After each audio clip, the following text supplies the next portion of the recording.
Video में हम लोग जानेंगे सुभाष चंद्र बोस और जिन्हें नेताजी के नाम से भी जाना जाता है। और जैसा कि हम लोग जानते हैं कि हम लोग ये बचपन से ये सुनते हैं ये स्लोगन, तुम मुझे खून दो मैं तुम्हें आज़ादी दूंगा। तो ये स्लोगन जो था ये भी था हमारे सुभाष चंद्र बोस जी। और ये जो उनका टाइटल था नेताजी, सुभाष चंद्र बोस जी को जो नेताजी था वो एड्रेस किए थे रविंद्रनाथ टैगोर। और जय हिंद का टाइटल भी सुभाष चंद्र बोस ने ही दिया था। ठीक है। इसके बाद अगर हम बात करें कि जो हमारे सुभाष चंद्र बोस जी हैं वो किस तरीके के मतलब फैमिली और कैटेगरी और बैकग्राउंड से बिलोंग करते थे, तो फर्स्ट ऑफ ऑल जो सुभाष चंद्र बोस जी थे वो बहुत ही रिच फैमिली से बिलोंग करते थे। एक उस टाइम का ज़माना था जब लोगों के घर में साइकिल, जिसके घर में होता था ये बहुत बड़ी मतलब चीज़ होती थी, अरे भाई इसके घर में साइकिल है। उस टाइम पे सुभाष चंद्र बोस जी के घर में उनके घर के आगे 4 व्हीलर गाड़ी रहती थी। तो आप लोग सोच सकते हैं कि कितनी बड़ी बात है। और अगर हम बात करें सुभाष चंद्र बोस जी का, तो सुभाष चंद्र बोस जी बचपन से ही पढ़ने में वो बहुत तेज रहे थे, पढ़ने में उनकी रुचि थी। और जो सुभाष चंद्र बोस जी थे वो बहुत ही नेक दिल के इंसान थे और वो थोड़े से एक्सट्रीमिस्ट थे। वो चाहते थे कि जो नॉन वायलेंस का जो भी मतलब गांधी जी ने ये किया है वो गांधी जी के अगेंस्ट नहीं थे। पहला बात, वो गांधी जी को बहुत ज़्यादा मतलब कॉपरेट उनका करते थे गांधी जी का, और वे गांधी जी का बहुत ज़्यादा दिल से रिस्पेक्ट भी करते थे। आइए जानते हैं सुभाष चंद्र बोस जी के बारे में कुछ ऐसी बातें जो बहुत कम ही लोग जानते होंगे। तो सबसे पहले जो हमारे सुभाष चंद्र बोस जी थे वो सबसे पहले उन्होंने अपनी मैट्रिकुलेशन यानी क्लास 10th का एग्जामिनेशन पास किया और उन्होंने इतना अच्छा मार्क्स लाया था कि उन्हें सेकंड रैंक, पूरे स्टेट लेवल पे उन्होंने सेकंड रैंक लाया। और उसके बाद ही उन्हें बहुत बड़ी प्रेस्टिजियस कॉलेज जिसका नाम था प्रेसिडेंसी कॉलेज, जो कि कलकत्ता में था, और इसी प्रेसिडेंसी कॉलेज में उन्हें पढ़ने का मौका मिला। और इसके बाद एक इंसिडेंट होता है जो बहुत कम ही लोग को ये पता होता है कि 1916 में इनके एक हिस्ट्री के टीचर थे सुभाष चंद्र बोस जी के, जिनका नाम था प्रोफेसर एफोर्टेन। थोड़ी सी मुझे प्रोनाउंस करने में दिक्कत हो रही है। प्रोफेसर थे हिस्ट्री के उनके टीचर, ठीक है। जो उन्होंने क्या किया, तो वे बहुत ही रेसिस्ट थे। जो उनके हिस्ट्री के टीचर थे वो डिस्क्रिमिनेशन करते थे बच्चों के बीच में डिफरेंट कलर को लेके, और इंडियंस के थोड़े मोड़े से वो अगेंस्ट थे, ठीक है।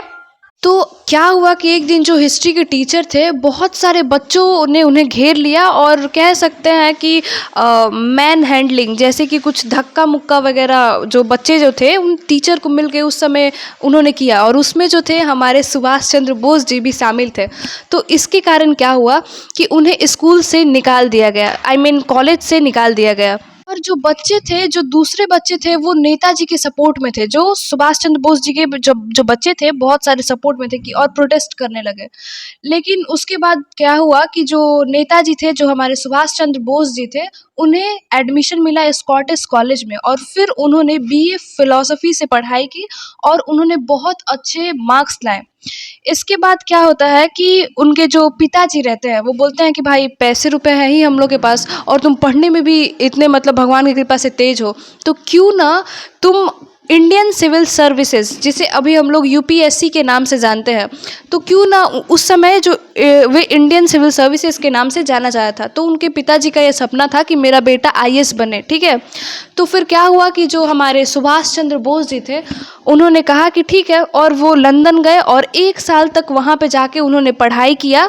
फिर वहाँ पे जाके उन्होंने लंदन में जाके 1 साल तक बहुत ज़्यादा फोकस किया पढ़ाई पे, तैयारी किया इंडियन सिविल सर्विसेज में। और महज 1 साल के तैयारी के बाद उन्होंने जब रिज़ल्ट आया यूपीएससी नहीं, इंडियन सिविल सर्विसेज का जब रिज़ल्ट आया, तो उन्होंने जैसे ही लिस्ट में अपना नाम देखा तो उनका चौथे रैंक पे नाम था। सोचिए कितनी बड़ी बात है। उस टाइम पे जो इंडियन सिविल सर्विसेज की जो टेस्ट होती थी आज के टाइम से बहुत ज़्यादा टफ होता था। ब्रिटिशर्स ये जानबूझ के करते थे कि ताकि इंडियंस जो है इंडियन सिविल सर्विसेज में ना आ पाए।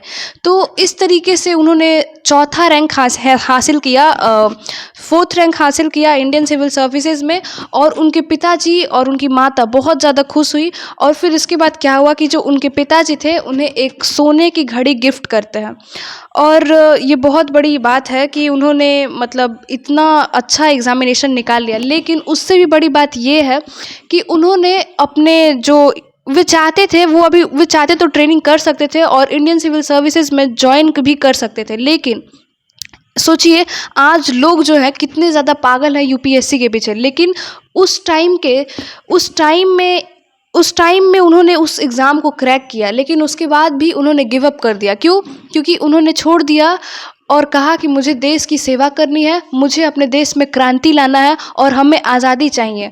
तो उन्होंने अपने देश के लिए जो थी इतनी ज़्यादा प्रेस्टिजियस जॉब को छोड़ दी और फिर उन्होंने देश के आज़ादी के लिए अपना बहुत ही महत्वपूर्ण भूमिका निभाया। और सबसे ज़्यादा ये प्रॉब्लमैटिक नहीं, सबसे ज़्यादा थोड़ी-सी पेंसिव बात ये है कि हमारे जो टेक्स्ट है, हमारे जो एनसीईआरटी की बुक्स है, उसमें बहुत कम मेंशन की हुई है सुभाष चंद्र बोस जी के बारे में, जहाँ तक मैं जानती हूँ।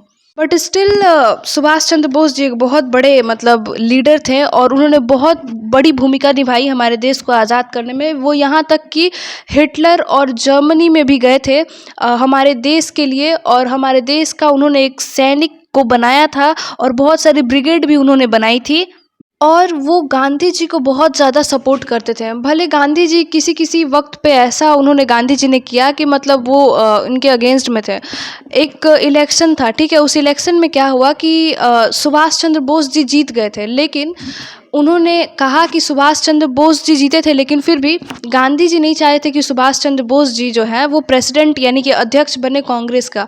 इसके लिए उन्होंने एक दूसरे पट्टाभी सीतारमैया को लाया था, पर फिर भी इलेक्शन में जीतते हैं सुभाष चंद्र बोस ही। लेकिन जो वर्किंग उनका कहना था गांधी जी का और बहुत सारे लोग का ऐसा मानना था कि जो वर्किंग कमेटी है वो गांधी जी के हिसाब से चलेगा। तो सुभाष चंद्र बोस जी ने क्या किया, गिव अप कर दिया और फिर जो था वे अपना एक नया पार्टी बनाते हैं और ऑल इंडिया फॉरवर्ड ब्लॉक जिसे हम लोग कह सकते हैं। और इन्होंने बहुत ज़्यादा देश के लिए बहुत सारे देशों में गए हमारे देश के लिए, और इन्होंने ही गांधी जी को ये स्लोगन दिया, स्लोगन नहीं, गांधी जी को इन्होंने बहुत ही प्रेम से कहा फादर ऑफ नेशन। और गांधी जी इनके थोड़े बहुत अगेंस्ट थे भी, लेकिन फिर भी दोनों गांधी और सुभाष चंद्र बोस ये दोनों एक दूसरे की बहुत ज़्यादा रिस्पेक्ट करते थे। जैसे कि गांधी जी ने इन्हें कहा प्रिंस ऑफ पैट्रियट्स और इन्होंने कहा ऑल इंडिया, और इन्होंने कहा कि ये फादर ऑफ नेशन है हमारे महात्मा गांधी, और वे हमेशा गांधी जी के सपोर्ट में ही थे। इट्स ओके अगर गांधी जी उनके अगेंस्ट भी थे, फिर भी ये इनकी हम्बलनेस थी। तो यहाँ पे हम लोग समझ सकते हैं कि कितने बड़े लीडर थे। और आज भी हम लोग इन्हीं के स्लोगन से एक दूसरे से, जब भी एनडीए में जो लोग होते हैं वो एक दूसरे को जय हिंद कहते हैं। तो आज भी मेरी ये वीडियो जो है अब कंप्लीट हो गई। कैसी लगी आप सभी लोग को मेरी वीडियो कमेंट करके ज़रूर बताएं। जय हिंद, जय भारत, भारत माता की जय।